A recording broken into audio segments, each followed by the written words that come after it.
vous êtes des amateurs de jazz, vous avez probablement un petit côté manouche. Et ce côté manouche, ben, ça fait déjà 20 ans que ça existe et c'est un 20e anniversaire. Et c'est l'occasion pour Christine Tassan et ses imposteurs de célébrer la chose. Alors, Christine Tassan, bonjour et bienvenue. Bonjour. Bonjour. C'est véritablement, je disais 20 ans, mais en même temps, j'apprenais que, et par l'entremise de Sylvie, c'était ton 8e album, quand même. Oui, quand même. Ouais, ouais. En 20 ans de carrière, là, ça fait 20 ans que je suis devenue musicienne professionnelle, disons. Et les imposteurs, eux, c'est depuis 20 ans, mais depuis, il y a eu ça bouge hein, au sein de l'équipe comme telle, des musiciens, musiciennes. Mais d'ailleurs, ça s'appelait Christine Tassin et les imposteurs ES. Ouais. Pourquoi, Christine? Ah, Ben oui, c'est parce que en fait, le jazz manouche, c'est bien avant nous, hein. C'est Django Reinhardt en fait, qui a démarré ce style-là qu'on a appelé le jazz manouche depuis. Et il y avait très peu de femmes qui jouaient, mais même encore actuellement, il y a très peu de femmes qui jouent ce style-là. Pour des raisons, plus ou moins expliquées, là, c'est culturel, entre autres. ah, Mais, voilà, alors nous, quand on a commencé à l'époque, donc il y a 20 ans, on était à peu près les seules, femmes à jouer ce style-là et l'idée est venue de c'est un peu une joke, en fait, mais c'est quand même, aussi, il y avait un petit côté politique là-dedans. On s'est dit: «On va s'appeler des imposteurs», parce qu'on se sentait comme des imposteurs dans ce monde très masculin du jazz manouche et puis aussi, parce qu'on voulait une certaine liberté aussi par rapport au style. On voulait, pouvoir intégrer différents styles de musique dans cette musique-là. Donc voilà, ça c'est puis et c'est resté. Finalement, c'est ce nom-là qui est resté. Vous avez, au cours de ces 20 années, changé quelques musiciens du groupe. Qui Alors oui, constitue maintenant le groupe? Euh, oui, c'est ça. Ben donc au départ, c'était 100% féminin avec, Lisanne Ross à la guitare, c'est avec elle que j'ai créé le band. C'était aussi avec, Blanche Baillargeon à la contrebasse et Martine Gaumont au violon. Et moi-même à la guitare. Et donc, on s'est resté quand même très longtemps. On a joué, en fait, l'essentiel de la carrière de ce groupe-là, ça a été avec ce groupe de ces quatre femmes-là. Pendant 12 ans, on a fait, donc tous les albums ont été réalisés avec ce groupe-là. Et puis là, récemment, bon, Blanche Baillargeon est partie avec ses propres projets. Lisanne, elle avait un travail à temps plein, c'était difficile pour elle de continuer. Donc, il a fallu changer les musiciens. Et là, impossible de trouver des filles, hein, c'est très, très compliqué, même encore maintenant, 20 ans plus tard. Et alors finalement, je me suis dit: «Bon, ben, on ouvre». De toute façon, ça faisait déjà quelques temps que des gars venaient jouer avec nous et puis c'est toujours le fun, tu sais, c'était pas une question, par alors, rapport au Christine, tu nous les présentes? alors je vous les présente. Donc maintenant, il y a Jeff Moseley, un super guitariste qui a remplacé Lisanne donc et puis David Meunier-Roy, qui a remplacé, Blanche à la contrebasse. Il y a toujours Martine Gaumont qui est avec moi et puis moi-même, voilà. Alors, ce sera ce lancement, je disais, au Lion d'Or. Vous allez faire le lancement le 26. Il est disponible à partir du 23, cependant, sur l'ensemble des plateformes, non? Oui, oui et on va faire aussi donc le 26 ça va être à Montréal et le 16 mars, ça va être à Québec. On fait un lancement à Québec aussi, Au Palais Montcalm. au Palais Montcalm. Alors, si on parlait de Sur la route, qui est le titre de ce nouvel album, comment répertorier tout ça? Comment choisir? Comment faire en sorte que, oui, on va encore plus loin? Ben, c'est un album, en fait, qui résume l'ensemble de la carrière du groupe, parce qu'on est vraiment parti de souvenirs. On a fait une espèce de brainstorming, là, puis on s'est dit, tiens, c'est quoi les souvenirs qui nous popent à la mémoire? Et puis après, moi, je suis partie de ça pour composer des morceaux. Donc sur l'album, il y a vraiment, il y a 15 morceaux, il y a 13 compositions et juste 2 reprises. Et ça, c'est la première fois dans l'histoire du groupe qu'on fait un album vraiment presque exclusivement de composition. et en général, les chansons, parce qu'il y a naturellement, il y a des pièces, il y a des pièces instrumentales, mais les chansons sont surtout en français. Oui, ah bah, de toute façon, ça a toujours été, ça a toujours été dans l'esprit du groupe de reprendre. On a toujours fait moitié instrumental, moitié chanson, parce que moi j'aime chanter, et on a développé les harmonies vocales et tout. Et puis ça a toujours été dans notre esprit de promouvoir le français.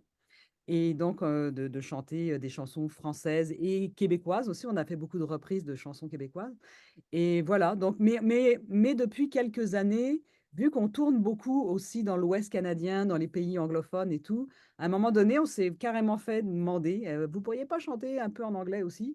Bon, alors on s'est dit, bah, pourquoi pas? Donc là, on en a une en anglais, On the Road Again de Willie Nelson, qui est quand même assez mythique et qui cadre parfaitement avec le style de l'album, là, puis le titre.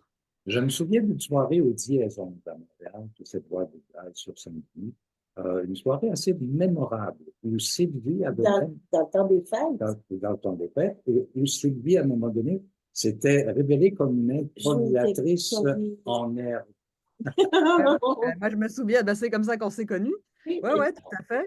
Ben, en fait, pendant 10 ans, j'ai organisé à chaque fois, juste avant Noël, au Dièse 11, parce que j'ai joué pendant 15 ans au Dièse 11. J'ai fait des apéros de jazz tous les jeudis pendant 15 ans.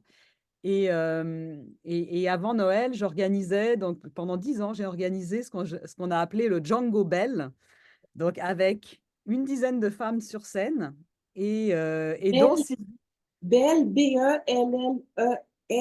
Oui. Belle, Et les femmes. B-E-2-L-E-S. Pour les Attention, femmes. c'est important. Et donc, c'était bien sûr un jeu de mots, Jingle Bells et Django Bell. Et puis même, ça a donné finalement lieu à un album. On a sorti un album en 2000, je sais plus, 2018, je crois, qui s'appelait Django Bell, qu'on a roulé sur scène aussi avec une trompettiste et une tromboniste. On avait rajouté des cuivres. Donc effectivement, puis bon, c'était un très bel événement pendant 10 ans. Ça a été le fun. Si on revient à l'album, il y a cette reprise de Je reviendrai à Montréal qui est vraiment très touchante et c'est un trésor de nos chansons québécoises. Mhm. Un d'œil, Mhm. un beau clin d'œil. Oui, ben moi, pour moi, c'est un peu une chanson mythique parce que moi, ça fait 30 ans que j'habite au Québec. Et quand je suis venue étudier ici, après je suis repartie en France. Et quand j'étais repartie en France, j'avais cette chanson-là dans la tête. Je me disais, je reviendrai à Montréal. Et voilà, je suis revenue et je vis là depuis 30 ans. Donc oui, c'était important pour nous. Euh, c'est une chanson qui coulait un peu enfin, ça allait de soi de la faire, parce que c'est quand on tourne beaucoup avec le groupe, on va un peu partout. Puis à un moment donné, on a vraiment envie de rentrer chez soi. Donc, c'est un peu la boucle qu'on boucle en fin de tournée. Et voilà, donc on voulait se l'approprier. Puis c'est magnifique comme chanson, là. Et cette chanson, La soupe de champagne, m'a bien fait rire, autant musicalement pour les effets que vous y avez mis que pour le texte. Oui, oui. Ben ça, c'est une anecdote. Ça aussi, c'est vraiment partie d'une anecdote qui est réelle, où on a été joué en France du côté de Bordeaux. Donc, c'est pas du tout en Champagne, là, c'était dans le Bordelais. Et quand on est arrivé là, on était hébergé chez des bénévoles, deux dames qui nous hébergeaient. Et moi, j'étais hébergée avec Martine, avec la violoniste, et la dame qui nous hébergeait, qui s'appelait Liliane, comme dans la chanson. À peine on a été débarqué de l'avion, donc on était en plein décalage horaire. Elle nous a embarqués dans sa voiture, puis elle nous a dit, bon les filles, je vous fais visiter les vignobles. Donc Oui. là, on s'est baladé toute la journée, on a bu, on était complètement saoul à la fin de la journée. Et en arrivant chez elle, elle nous dit, bon les filles, je vous fais ma spécialité, c'est la soupe de champagne. Voilà, puis c'est parti. Donc Il faut c'est aussi parler de cette chanson Merci aux enfants du Labrador. Oui, ça c'est une pièce instrumentale vraiment à caractère très tzigane dans la tradition des morceaux dans ce style-là. Alors ça c'est un très beau souvenir aussi. On a été plusieurs fois au Labrador et on a été entre autres à Goose Bay. Et à un moment donné, on s'est retrouvé à jouer dans une école d'enfants autochtones.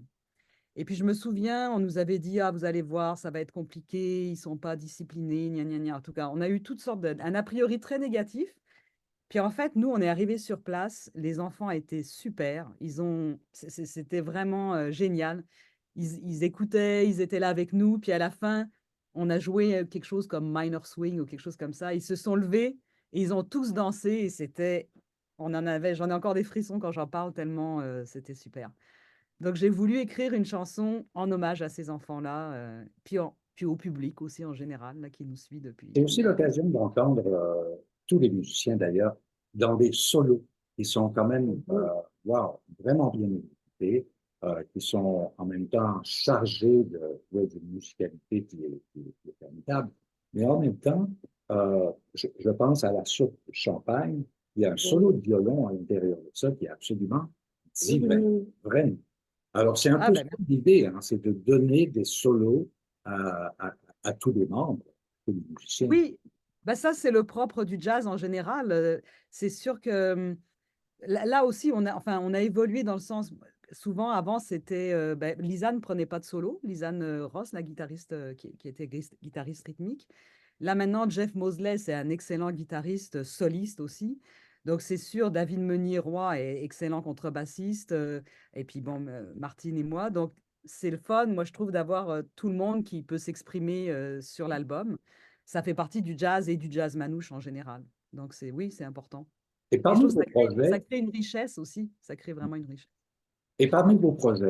ce qui s'en vient, oui, il y a Québec, il y a le Palais Montcalm très bientôt, mais en Le même Lion temps, d'Or, le le Lion d'Or, 26 février pour voilà. le lancement de Montréal. Et pour la suite des choses, ça peut ressembler à quoi? Alors la suite des choses, en fait, il y a des tournées qui sont en train de se booker en ce moment. Notamment, on va partir au mois de juillet dans l'Ouest canadien. Donc, on va jouer dans des festivals comme Smithers, puis à Victoria, je pense. Après ça, on est en train de booker une tournée aussi dans les Maritimes au mois d'août. Et puis, au mois de septembre, là, ça serait retour probablement dans l'Ouest canadien et aux USA. Il y a pas mal de shows qui rentrent aussi en ce moment, mais là, c'est pour 2025 parce que c'est toujours un an à l'avance. Donc là, on va être beaucoup au Québec aussi. Donc voilà, ça rentre. Ça rentre. Et C'est est-ce le qu'il y fun. a un autre album en préparation, Christine? Alors, pas avec les imposteurs, parce que là, je vais souffler un petit peu avec ce. C'est quand même énormément de préparation, c'est énorme comme travail. Mais oui, je suis en train de préparer un autre projet avec une flûtiste, une amie flûtiste qui est québécoise, mais qui habite en Saskatchewan et qui s'appelle Marie-Véronique Bourque.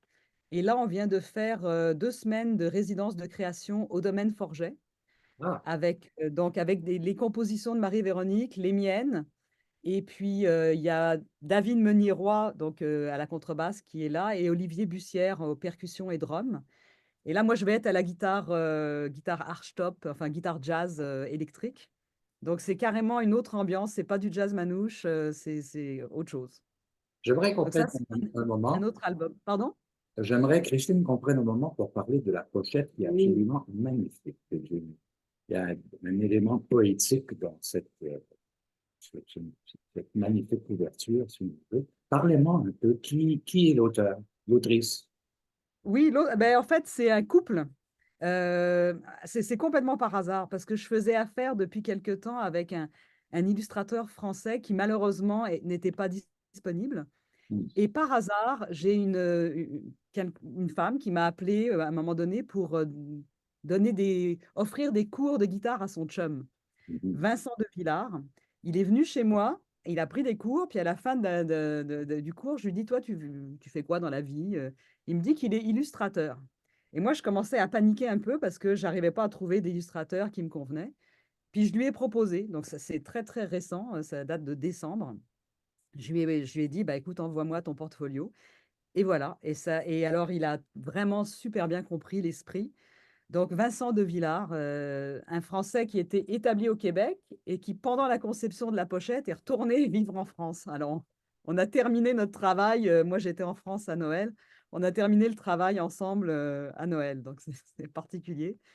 Et j'adore la pochette. Moi aussi, je suis vraiment. Quand il est arrivé avec ça, je me suis dit, ah, waouh, C'est une œuvre en soi, oui, absolument. vraiment, vraiment. Alors, écoute, on résume tout ça. J'aimerais peut-être en terminant que tu en profites pour nous inviter à la fois à l'écoute et en même temps d'être présent au Lion d'Or et à Québec au Palais Montcalm. Merci, Christine. Merci, Christine. Merci beaucoup. Merci. Oui, donc j'invite tout le monde à venir. Alors, le 26 février, ça va être au Cabaret du Lion d'Or à 19h30 à Montréal et on célèbre les 20 ans du groupe. Donc, en première partie, c'est le lancement et en deuxième partie, on va être 11 musiciens sur scène. C'est la grosse fiesta, il faut vraiment venir là. Et puis ensuite, le 16 mars, ben là, on fait juste le lancement à Québec, mais ça va être très, très chouette aussi. Donc, 16 mars au Palais Montcalm à 20h. Voilà. Et l'album va être sur toutes les plateformes numériques le 23 février. Et puis aussi, il va être en vente en magasin encore sous forme du bon vieux CD qu'on aime encore. Voilà.